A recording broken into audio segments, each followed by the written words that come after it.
Hi there, Lindsay here, the Frugal Crafter. It is Sat Chat time. It's been a great week. It's been sunny. It's been hot. I've got it on the paddleboard a couple times this week.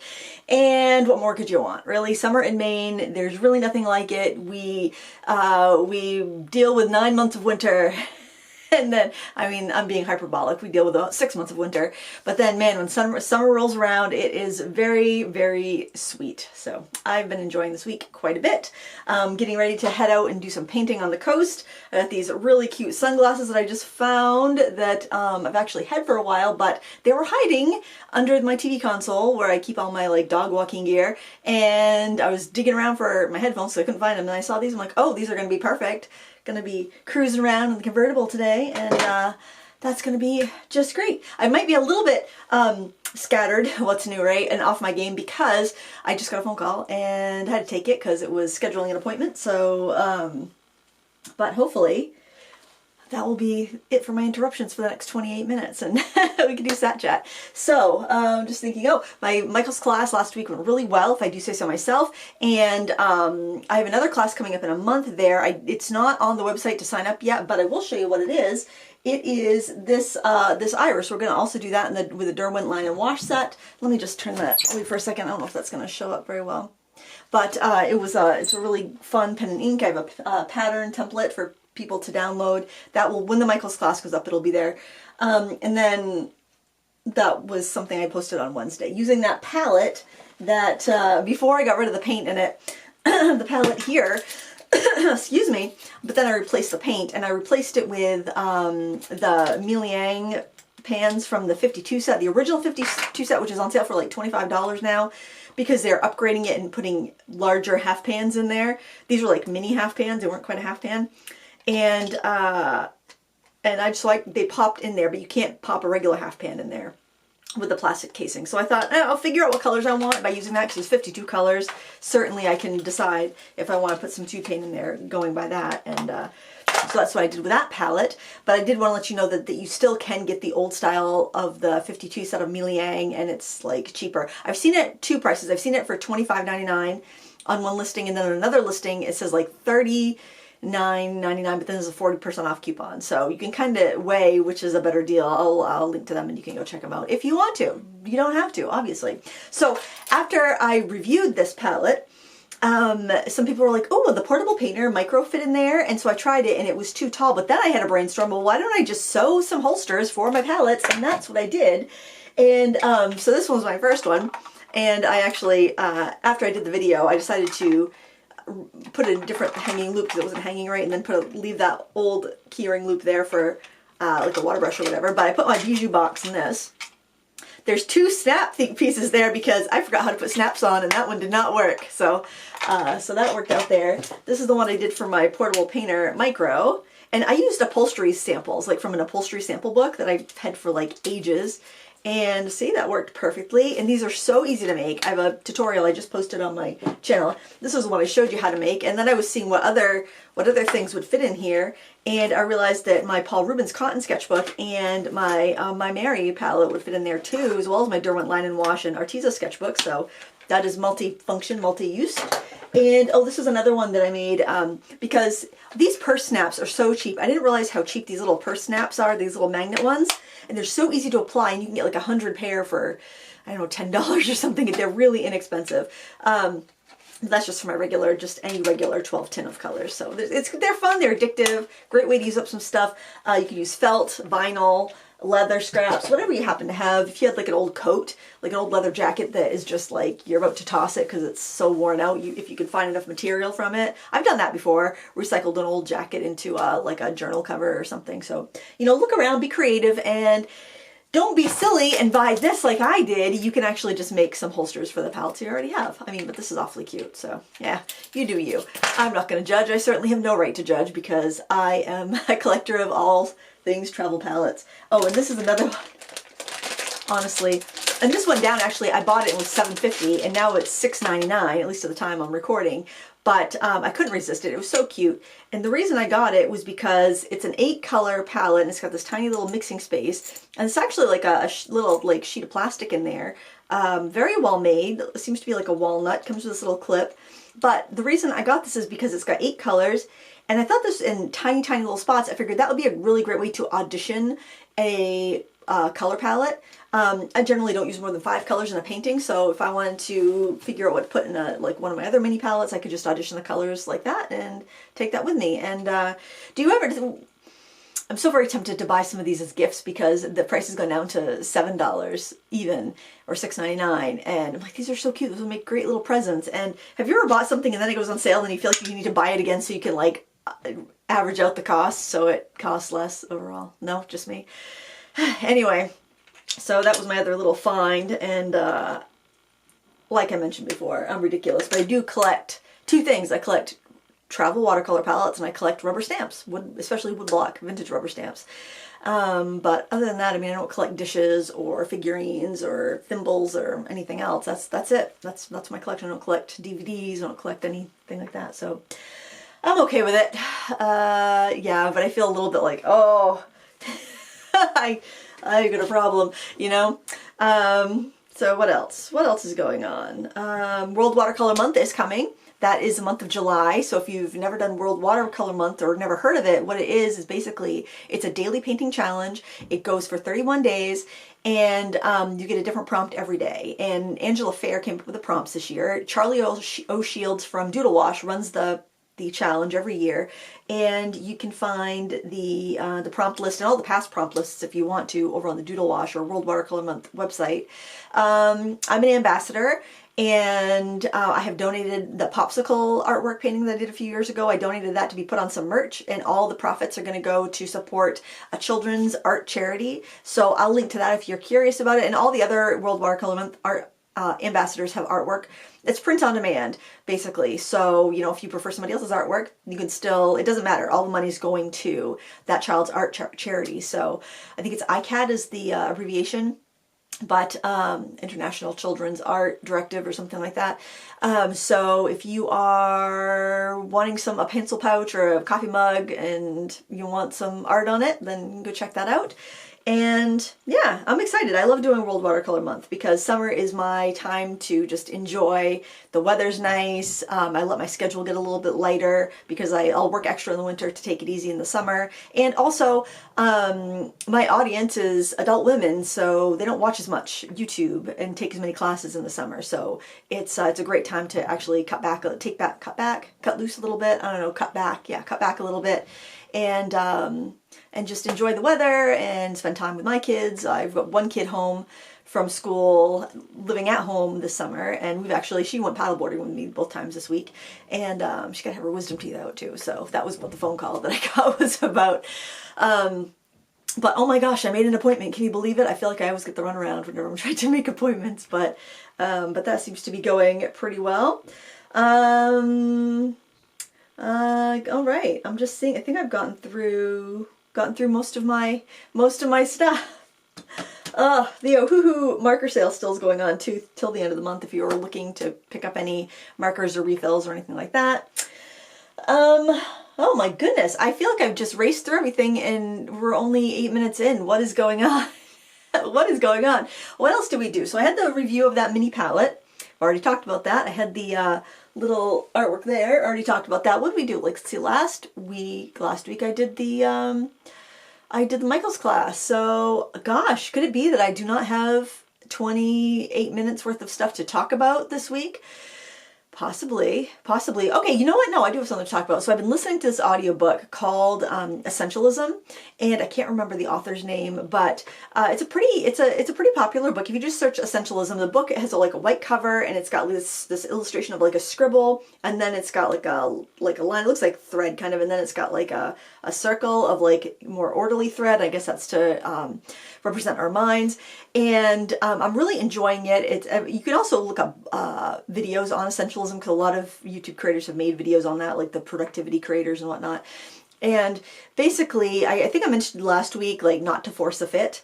And that's something I'm always doing. I'm forcing a fit. Like somebody gives me a pair of jeans and they're too snug. Well, I will try to lose weight so I can fit into those jeans. Or or I get a cabinet, or I pick something up on the side of the road, a shelf or something. I try to force it somewhere, make it work with what I'm doing, rather than getting the perfect thing for the space or getting the most useful thing for the space. I try to force something to fit. And I noticed that, and sometimes I think it's great. I think it's great to reuse stuff and make things useful rather than just like constantly going out and buying stuff. So, I mean, you got to be careful. Anything can be taken the wrong way, but if it inspires you, it inspires you. Anyway, I was inspired by this because a lot of times I will hang on to stuff. I will keep stuff because, well, it's okay. It's still good. I could use it for something. Where I am like keeping the unimportant many things instead of the important few things. And I do that with my schedule. I'll take on all these little tasks and all these little projects, and just to keep busy, but neglecting the really important things I should be focusing my time on. Instead of doing 100 things that are meh, I should be doing 3 things that are really important and really going to make a difference. And there was this illustration in the book where it was like a circle and there was an arrow, like a long arrow kind of coming out of the circle. Then there was another illustration next to it that was a circle, but it had a bunch of little arrows around it. It kind of looked like a sunshine. And so that was to illustrate how if you are pulled in all these different directions and trying to work on all these different projects at once, you're just going to make millimeters of progress in like 100 different directions. But if you pick one thing and you really put all your effort into one thing, you can make like a mile of progress in one direction. So, and it talks about opportunity cost and how if you say yes to this thing, then you're saying no to all kinds of other things. But if you say no to this one thing, then you are also saying no to the 1,000 other variables and things that kind of happen after saying yes to that thing. So, so I thought that was really, I thought that was just kind of came into my life when I needed it. And I was aware of this book, and I think I'd even seen videos about this book before. I may have even read the book, to be honest, and it was a long time ago. I'm not even sure. But I was aware of the book. But then watching another creator who is decluttering talking about, I mentioned this last week in Sat Chat, how she had all these cabinets and these cabinets were oppressive, and she walked into her old office, which she'd sold her business, and she was going to use her office for like reading and crafts and things like that. She just felt bad and felt depressed and didn't like it, and then she gave away the cabinets. And she's like, I was trying to force them to fit into my life. I don't need these anymore. They were right, and I was keeping them because they were expensive. And I think we all do that to some extent. We keep things around that aren't serving us, because we either want to make it work, or we spend a lot of money on it, or we want to be the type of person that uses a thing. But the more we keep it around and we don't use it and it doesn't work, I think the worse it makes us feel. And it also is taking up space in our minds, even though we don't realize it. It's taking space up in our house, it's taking space up in our minds, and it's a burden, basically. It's like the old canoe we had. My husband bought this canoe off a coworker who was moving, and I love to canoe, but if you don't live on the water, it's very difficult to canoe. It's hard to get a canoe somewhere, and especially if you're just one person. If you're one person and you have a camp and you have a canoe, no problem. You can drag that into the water and you can go canoeing. But if you do not live on the water and you've got to transport that canoe anytime you want to go canoeing, then you're probably going to need another person to help you load the canoe and then lug the canoe and put it in the water. And if you don't have anybody else to canoe with you, then you're really going to limit the amount of times you can canoe. You have to have the type of vehicle or the type of holster or whatever to be able to tote your canoe around. And if you don't have that, or if it's a big pain in the butt to use, then you're not going to use it. And the canoe's just going to sit in your yard. And that's what it did. We never used it. It just sat there. I think maybe we used it once. We might have taken it to camp with us, because we used to rent a camp on a pond, and I think we took it with us 1 year. But there was a canoe already there, so we didn't need to bring a canoe. It was just completely unnecessary. So we ended up selling it. Luckily, we were able to sell it for what we paid for it, which was great. But it was a fantasy thing. It's like, I want to live on the water. I'd love to have a camp on the water that we own, but that's not reality. And I don't know if that ever will be reality, but if it ever does become reality, then I can get a canoe at that point. What I realized that for me personally, a kayak and a paddleboard, those two are perfect. And actually, I got an inflatable paddleboard last year because our truck it was unrepairable and we weren't sure if we were going to get another truck. So I got an inflatable paddleboard so I could throw it in the back of my car. And I realized that, boy, it's a pain in the butt to pump up that paddleboard. But then this week we filled up the paddleboard, and I'm like, let's just leave it inflated, because now we do have a truck and we can throw both paddleboards in the back of the truck and be off to the pond in a couple minutes, and it's no problem. If I want to go by myself, I can lift that inflatable paddleboard under my arm with one hand. With my other hard paddleboard, I can do it, but it's really hard for me to do it just on my own. So if I'm going to go by myself, I can take that inflatable paddleboard, leave it inflated. Maybe it might shorten the life a little bit on the inflatable one to leave it inflated. I'm not even sure if it does or not, but that's made it into something I'm actually going to use and enjoy. And why do we buy these things? We buy these things because we want to use them and enjoy them, not to be a tribute to our fantasy selves, right? We want our reality selves to make it, take advantage of them. So that's just like a reminder also of the fantasy self, and making sure what you're doing is for you and not for some fictitious version of you. Oh, and I was listening to this other creator, and trigger warning, I'm going to talk about diet for probably like 5 minutes. So if you don't want to hear about that, then just skip ahead. I was listening to this woman on YouTube who had lost 40 pounds, which I was surprised because I thought of her before picture, she looked just fine. And it didn't look like she had lost 40 pounds from her before and after, but she was very fit, very beautiful. And she had this advice where she was saying what really helped her was to start living the life that she wanted to live, the life that she fantasized about. So she started to eat the food that the healthy person would eat. She started to exercise each day, even though she didn't have a routine of exercising yet. She'd go to the gym every morning, first things, because that's what she would be doing as a healthy person. And she started eating the foods and the portion sizes that she would eat as a healthy person. And she wouldn't get rid of any specific thing. If it was something she wanted, she would have it, but just a small portion of it. And she'd be like, because when I do drop the weight and I get down to what I want to weigh, then I'm still going to want to eat these things. And if I cut it all out and lose the weight and then start eating them again, then my weight's going to go up. So she basically started living the lifestyle that she was going to be living when she weighed 40 pounds less, and the weight came off. And I thought, wow, that's really a great way to do it. And that's not something you think of. You think about, oh, I'm going to go on a diet until I lose this weight, then I can have fun again. Instead of being like, I'm going to embrace the lifestyle of the person that I want to be. So if you're somebody that wants to be healthier, that wants to be more active, start walking every morning. It doesn't have to be for 2 hours or anything, but walk around the block, walk a mile, walk 2 miles. Just start doing that. Start your day like that. Have your coffee, maybe have some breakfast, maybe wait. I don't eat until after I'm back from my walk. Go walk, come back, eat, like write it out. Think about what your fantasy self or what your ideal self would be doing, and do that. And it makes sense, because then you're not having to add anything back in. You're already maintaining, you're already figuring out what you need, and how many calories you need, and how much you need to move to achieve the goals that you want to achieve. Maybe it's a painting goal, and you want to be the type of person that paints every day. And you think, oh, someday I'm going to be that person that paints every day. When I retire, I'm going to be that person that paints every day. Well, you could start painting every day now, and you may be thinking, where can I find this time? And I just look for the time. Look for the time where you're scrolling on your phone. Look for the time where you're watching television. Look for the time where you're otherwise doing something that you would like to replace with something better. And start painting every day. That way you don't have to wait till you retire. And when you do retire, you won't be lost being like, I have all this time, what do I do with it? You'll have these routines in place so that you can, you can be that person that you want to be. So the book is Essentialism. I'm finding it very helpful.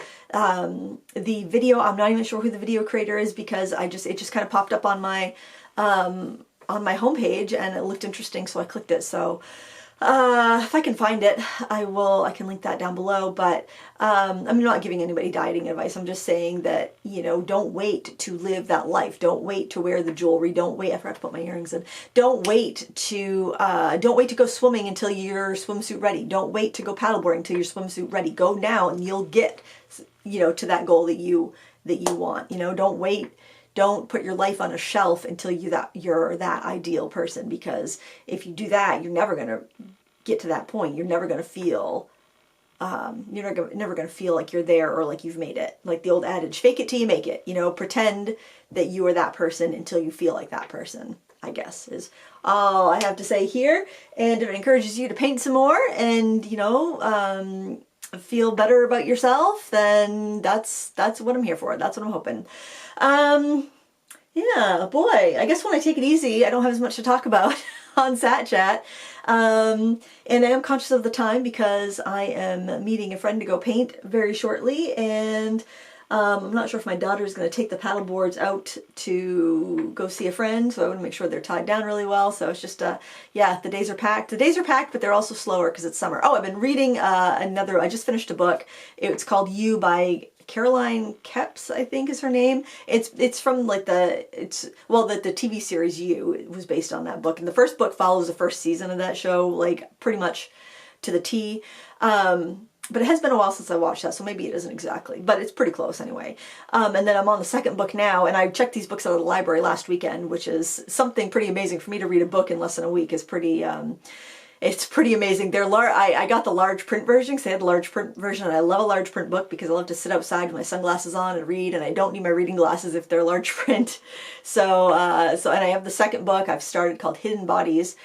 And I am not that far into that one to know how close it is to the second season, but I've also forgotten a lot about that show. So I tend to have a show on while I'm doing other things sometimes, so I'm not really honed in on it. So it'll probably be all new to me because, yeah, I'm kind of distracted. That's probably another thing. Probably should just kind of do something and focus all of your attention into it.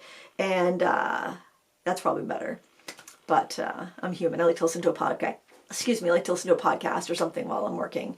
But I've got a bunch of reviews coming up. I will have a comparison actually with the new Meiliang 52 set versus the old Meiliang 52 set. That should be up on Monday, I'm hoping. I've got a budget light fast pencil set coming up too that I've been working on a review for. And yeah, I've got an acrylic marker project. I've got all this pottery that I made last year that I had bisque fired, but I never glazed because I had the issue with the glaze from the ceramics place where I had it done, and I just didn't want to take stuff back there because I didn't want a confrontation. And I don't know. I just got the feeling that they'd be like, well, you did something wrong. It's like, I didn't glaze it. You glazed it. You fired it. I don't know. I got a weird vibe, and I just didn't want to go back. But anyway, so I've got all this bisque fired pottery that I was thinking I could do some designs on it with acrylic paint pens and then either UV resin it or just spray it with triple thick gloss, and I don't know, use them for pen cups or whatnot. I could use them for planters, but I think that it would make the acrylic flake off if I used it for planters, so I'm not sure. We'll see. And there's also no holes in the bottom, so there'd be no drainage, so I'd have to put rocks in there. So I think I'm probably just going to use them for pen cups. Not that I need any more pen cups, but yeah, I was looking at my pottery wheel the other day thinking, yeah, time to drag the extension cord out to the shed and get the pottery wheel fired up again, because that was fun. I really enjoyed it, but I need a place to fire my pottery. And I don't know where that would be because the only ceramic shop I know messed up my glazes, and I don't want to go back. And I don't want to deal with my own kiln either. Pottery is a big ordeal, you know. Maybe I should just make stuff with the clay and then put it back in the bag and make something else with the clay. Just do it for the process and not for the product. That's probably what I should do because we all need that in our lives too. But anyway, I really don't have 28 minutes worth of stuff today. I'm sorry, but it's summer. What are we gonna do, right? This is, I guess, you had a couple extra long sat chats a while back, and this is gonna be an extra short one. But anyway, I want to thank you so much for watching. Please give me a thumbs up if you enjoyed this, and until next time, happy crafting, stay cool, and bye.